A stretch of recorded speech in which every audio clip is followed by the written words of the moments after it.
It was a beautiful morning on the island of Sodor. Thomas the Tank Engine's blue paint sparkled in the sunshine as he puffed happily along his branch line with Annie and Clarabelle. He was feeling very pleased with himself.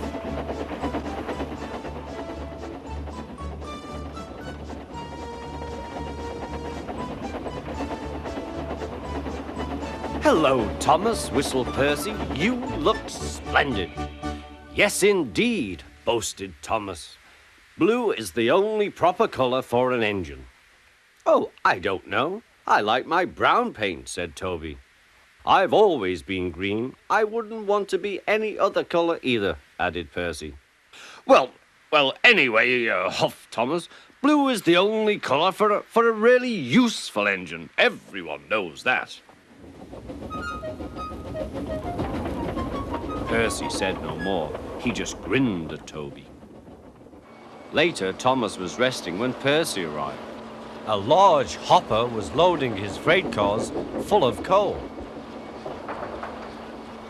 Thomas was still being cheeky. "Careful," he warned. "Watch out with those silly cars." Go on, muttered the cars. "And by the way," went on Thomas, "those buffers don't look very safe to me." The last load poured down. "Help! Help!" cried Thomas. "Get me out!" Percy was worried, but he couldn't help laughing. Thomas's smart blue paint was covered in coal dust from smoke box to bunker. "Ha ha!" chuckled Percy. "You don't look really useful now, Thomas. You look really disgraceful." "I'm not disgraceful," choked Thomas. "You did that on purpose. Get me out."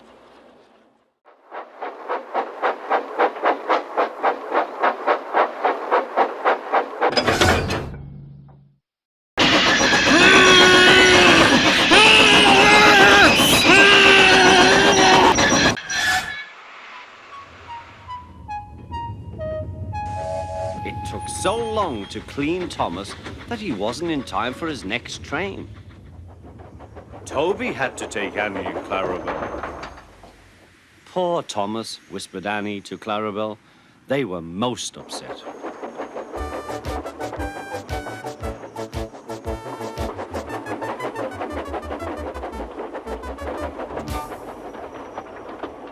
Thomas was grumpy in the shed that night. Toby thought it a great joke, but Percy was cross with Thomas for thinking he had made his paint dirty on purpose. Fancy a really useful blue engine like Thomas becoming a disgrace to Sir Topham Hatt's railway. Next day, Thomas was feeling more cheerful as he watched Percy bring his cars from the junction. The cars were heavy and Percy was tired.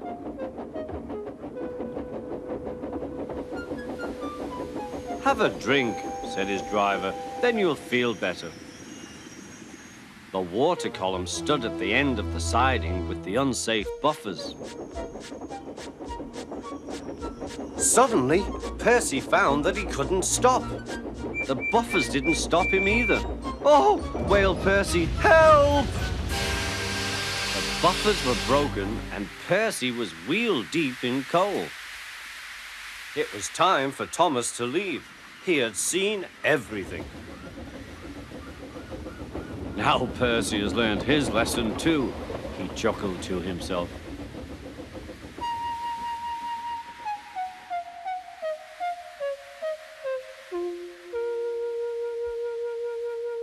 That night, the two engines made up their quarrel. "I didn't cause your accident on purpose, Thomas," whispered Percy. "You do know that, don't you?" "Of course," replied Thomas, "and I'm sorry I teased you. Your green paint looks splendid again, too. In future, we'll both be more careful of coal."